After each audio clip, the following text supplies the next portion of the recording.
imbecile. That's what he calls Professor Blanchard. The imbecile is choosing 2 students to lead a research assignment in an abandoned farmhouse. Carter knows he's going to be selected. He's the best in the neuroscience program, the best at the Leary. The Leary. It could only be the Leary. The Leary or the Allen. 2 institutions with a history of working with the government to push the limits of psychology beyond the code. Not beyond the code, despite the code. The papers coming out of the Allen amazed him, captured him, inspired him. Had he been Canadian, it would have been the Allen, or what many called Ravenscrag. The experiments they conducted were brilliant, cutting edge, mind-shattering. He wishes he were a student in the 50s studying under Lord Crag, the nickname patients gave the genius at Ravenscrag. Lord Crag returned from the trials with ideas, not cautionary tales, not disgust like the other bleeding hearts who condemned the doctors who would anyway be smuggled into his country and be given the highest positions in government in exchange for their discoveries. Lord Crag took the experiments he had heard about to the next level, and Carter hopes to do the same.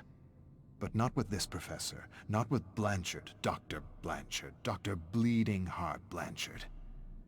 He has no idea what real power is. Real power is freedom. True freedom. Freedom beyond the limits of ethics and morality.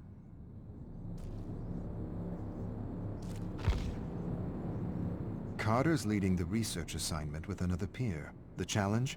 Secure the secret word through the good doctor, bad doctor interrogation technique put forward by some other bleeding heart imbecile at some other institution.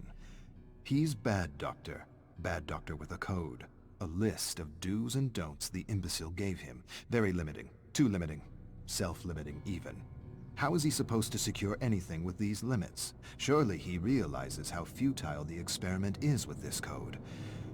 Nevertheless, he tries.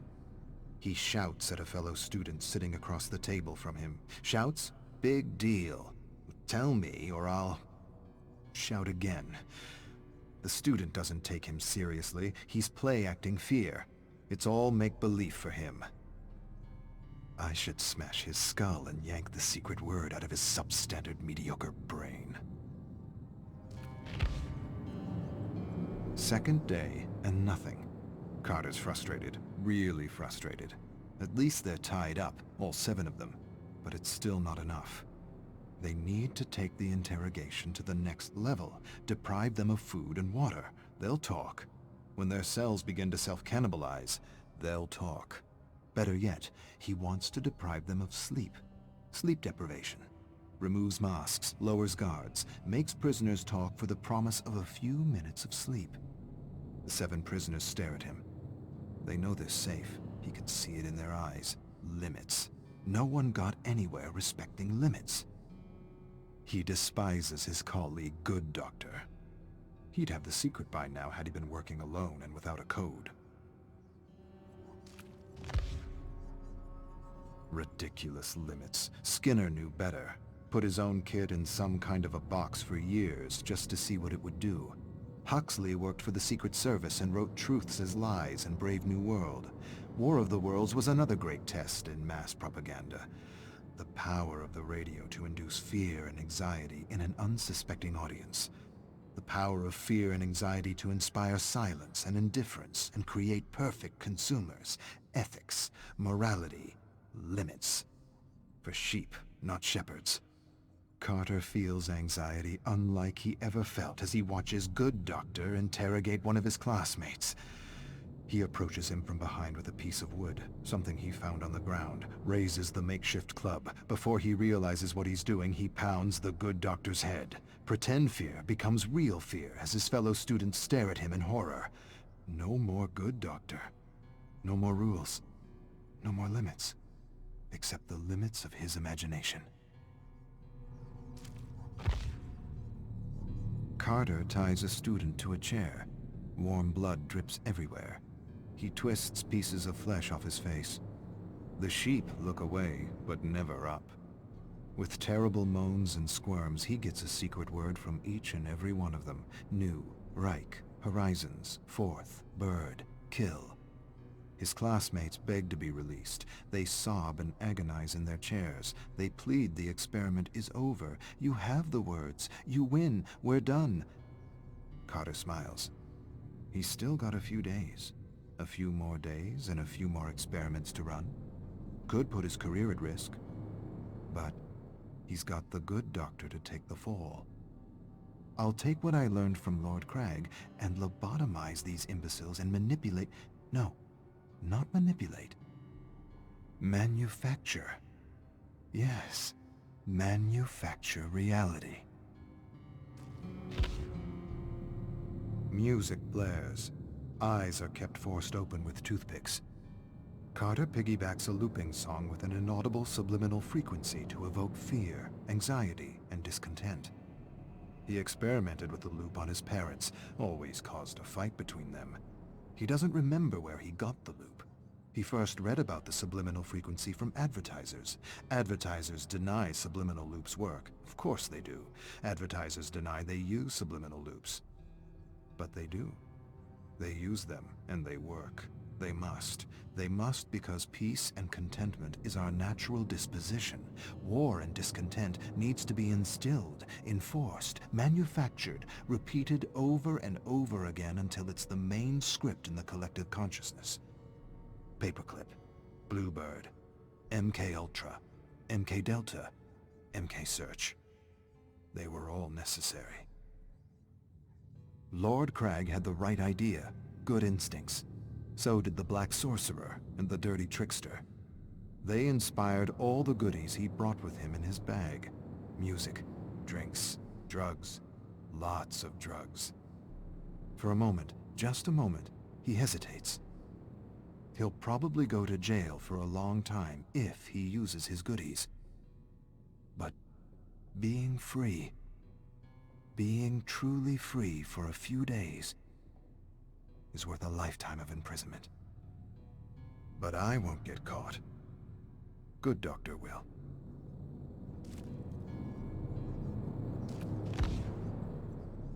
Carter wonders if he can remother these sheep. Remother, he loves the term. He wishes it was his own, but it's not.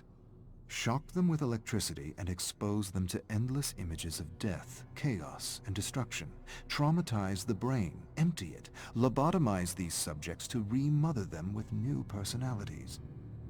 He wonders if he could remother these sheep into wolves. Get them to kill each other. Better yet, turn these good, law-abiding students into serial bombers.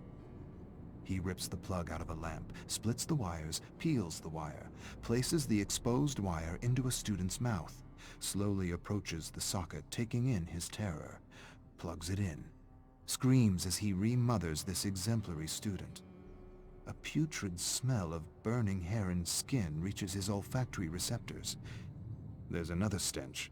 Imbecile soiled himself. Carter laughs. He hasn't been this stimulated in ages. To be free. Ah, to be truly free. Carter hasn't had this much fun since he first tried to transplant a mouse brain into a rabbit. A week isn't enough. He wishes he had more time. He needs more time. There are new avenues within the mind to explore. Too many avenues, not enough time. He wishes he had the tools to operate on their brains. There are knives in the kitchen. Good work.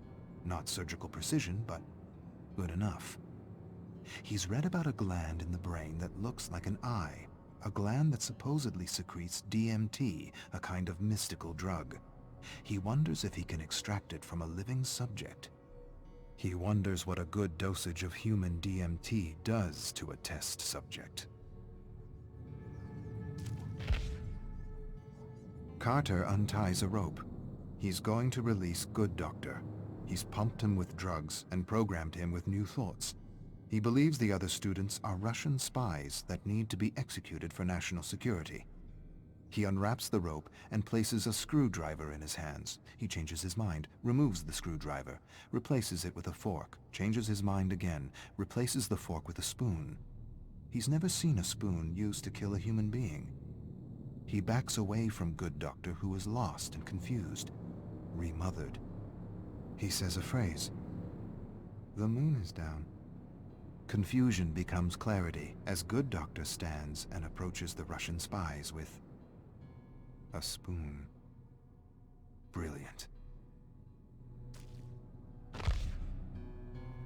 Bleeding Heart Blanchard returns to the farmhouse with a group of men Carter's never seen before. They look like government men. He suppresses a smile and tells them Good Doctor got out of hand, took things a degree too far. He barely got out alive. Blanchard tells him to shut up. His tone is different. He doesn't sound like an imbecile. We taped the whole thing. Carter exchanges a look with the men in black suits. He doesn't understand. The imbecile enters and does the unexpected. He stares at the barely breathing student unperturbed. No fear, no panic, no emotion, nothing. He grins and mumbles something to himself in German. He turns to Carter with a smile. His smile turns to a grin when the men in black suits handcuff and arrest him. Blanchard whispers, "Looks like you had your chance to make merry hell and took it. The cuffs are just for appearances." I don't understand. Yes, you do. You understand much more than the others. Welcome to MK Awakening.